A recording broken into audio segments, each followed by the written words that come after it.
Yun oh. Ulan man guys. Balik ko sa area Lunes.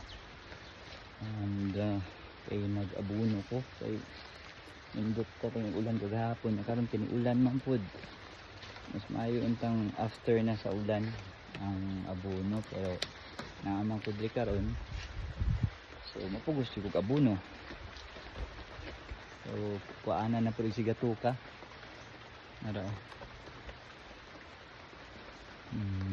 At least na kasuyok na po sila og tubig no, kay mura gyud taon na ba ni akong gisaligan kanang ulan, mura ni akong kalipay sa akong mga tanom nga binangay kung maulanan o makadawat og ulan.